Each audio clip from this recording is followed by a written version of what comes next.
കുമ്പള ആരിക്കാടിക്കോട്ടയിൽ നിധി കുഴിച്ചെടുക്കുവാനെത്തി അറസ്റ്റിലായ Mogral Puthur panchayat vice president Mujeeb കമ്പാറിനെ സ്ഥാനത്ത് നിന്നും നീക്കിയേക്കും. സംഭവത്തിൽ വിവിധ രാഷ്ട്രീയ പാർട്ടികൾ പ്രതിഷേധവുമായി രംഗത്തെത്തിയിരുന്നു. കൂടാതെ തദ്ദേശ തെരഞ്ഞെടുപ്പും അടുത്തിരിക്കുന്ന ഘട്ടമാണ്. ഈ സാഹചര്യത്തിൽ എതിരാളികളുടെ രാഷ്ട്രീയ മുതലെടുപ്പിനുള്ള സാധ്യതകളെ ഒഴിവാക്കുവാനാണ് മുജീബ് കമ്പാറിനെ മാറ്റി നിർത്തുവാനുള്ള ചർച്ചകൾ മുസ്ലിം ലീഗിൽ സജീവമായത്.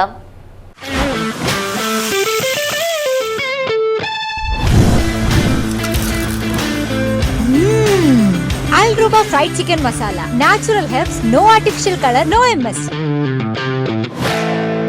കഴിഞ്ഞ തിങ്കളാഴ്ച വൈകിട്ടാണ് പുരാവസ്തു വകുപ്പിന്റെ അധീനതയിലുള്ള കുമ്പള ആരിക്കാടി കോട്ടയിൽ 2 കാറുകളിലായെത്തിയ 5-അംഗ സംഘം നിധി കുഴിച്ചെടുക്കുവാനായി ശ്രമം നടത്തിയത്.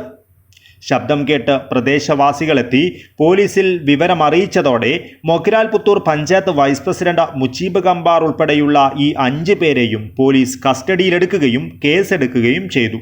കൂടാതെ പുരാവസ്തു വകുപ്പിന്റെ പരാതിയിലും സംഘത്തിനെതിരെ കേസെടുത്തു. പഞ്ചായത്തിന്റെ ഭരണസമിതി സാരഥ്യം വഹിച്ചു വരുന്ന ഒരാൾ ഇത്തരം കുറ്റകൃത്യങ്ങളിൽ ഏർപ്പെടുന്നത് അവമതിപ്പുണ്ടാക്കുന്നതാണെന്നും ഇതിൽ ശക്തമായ നടപടി വേണമെന്നും മുസ്ലിം ലീഗ് പ്രവർത്തകർ തന്നെ ആവശ്യപ്പെട്ടിരുന്നു. BJP, CPM, SDPI, കോൺഗ്രസ് കക്ഷികളെല്ലാം തന്നെ മുജീബ് കമ്പാറിനെ പഞ്ചായത്ത് അംഗത്വത്തിൽ നിന്നും പുറത്താക്കണമെന്നാവശ്യപ്പെട്ട് രംഗത്തെത്തുകയും പഞ്ചായത്ത് ഓഫീസിലേക്ക് മാർച്ച് നടത്തുകയും ചെയ്തിരുന്നു. കൂടാതെ മഹിളാ മോർച്ച, INL കക്ഷികളും പ്രതിഷേധവുമായി രംഗത്തെത്തിയിരുന്നു. മുജീബിനെതിരെ ഉചിതമായ നടപടി സ്വീകരിക്കണമെന്നാവശ്യപ്പെട്ട മുസ്ലിം ലീഗ് മൊഗ്രാൽ പുത്തൂർ പഞ്ചായത്ത് കമ്മിറ്റിയും കാസർഗോഡ് മണ്ഡലം കമ്മിറ്റിയും ജില്ലാ കമ്മിറ്റിക്ക് ശുപാർശ നൽകുകയും ചെയ്തിട്ടുണ്ട്.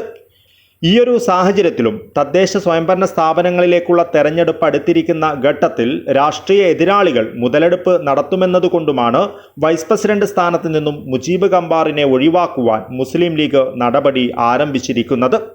അതേസമയം തന്റെ ഭാഗത്ത് തെറ്റ് സംഭവിച്ചിട്ടുണ്ടെന്നും പാർട്ടി സ്വീകരിക്കുന്ന ഏത് നടപടിയും സ്വീകരിക്കുമെന്നും മുജീബ് കമ്പാർ അറിയിച്ചിട്ടുണ്ടെന്ന് മുസ്ലിം ലീഗ് പഞ്ചായത്ത് ഭാരവാഹികൾ അറിയിച്ചു. News bureau, Kasaragod.